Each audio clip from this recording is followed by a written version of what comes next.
Welcome to Off-Grid Victory.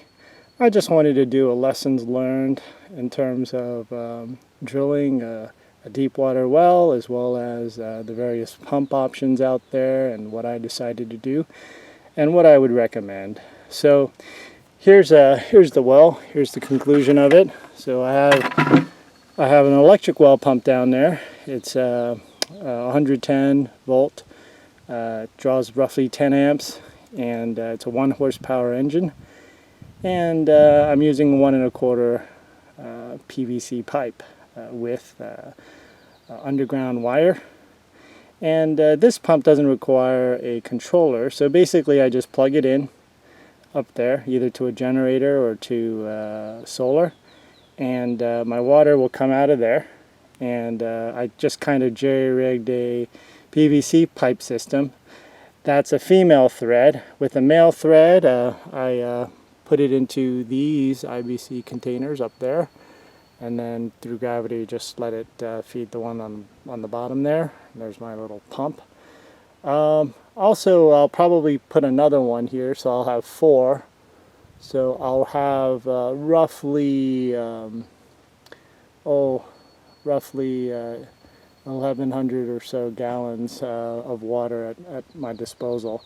Now, as far as the well's concerned, I tried putting a manual pump in there, a manual hand pump. There's about 2 or 3 of them that supposedly are rated to go down past 100 feet. Now my well is 200 feet, and I did try to put in a manual pump, and it went down to 160 feet, and the pump really was not working properly at that point, and failed. And I've had experience with another manual pump product that went down about the same depth, 160 feet, and both definitely experience a lot of lateral forces, and because of the weight of the pump itself, it does jostle around quite a bit. So in terms of long-term longevity of the pump itself, I question the value of it. You're paying anywhere from $1,000 up for these hand pumps, and so the cost is a big factor when you're working off-grid. You want to try to minimize these costs as much as possible.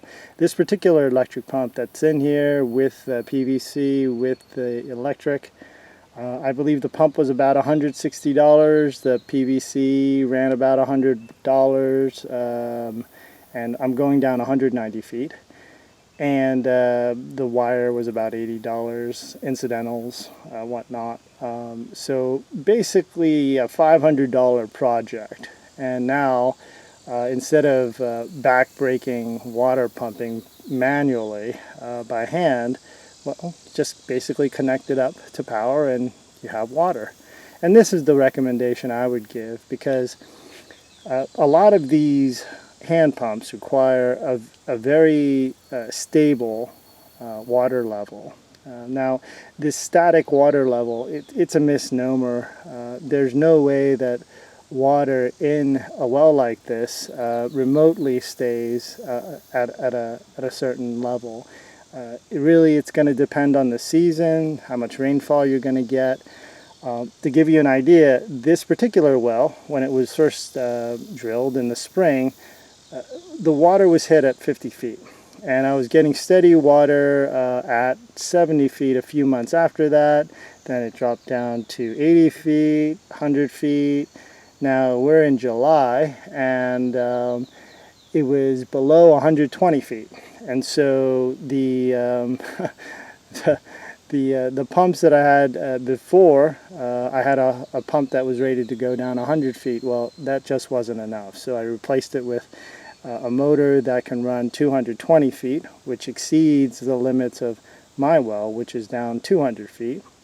And so I was able to put in a pump down to 190 feet, 10 feet off the base, just for settlement and debris and whatnot, and make sure that the motor doesn't get clogged up.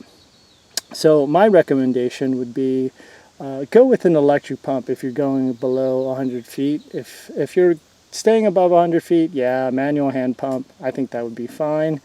Like I said, the problem is it's a lot of work doing a manual pump, and The other issue is definitely the cost. And then if you want to go with both electric and hand pump, the issue there is there's actually very little space. This is a 6-inch tube, but it goes down to a 4-inch PVC tube.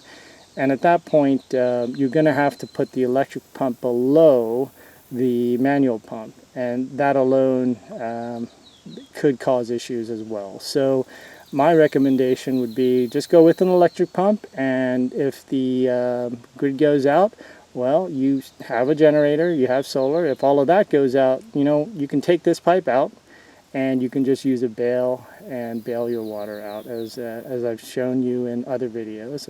That's fairly easy to do, and in terms of the effort, it's probably about the same as hand pumping, the amount of water that you would need.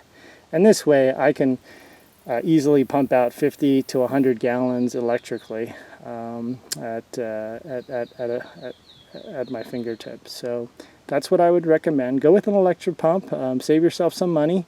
And of course, if the electric pump fails, just take it back out and put on another one. The PVC pipe you can reuse, the electric line you could reuse. So that's not an issue as well. So yeah, go with an electric pump. Shalom.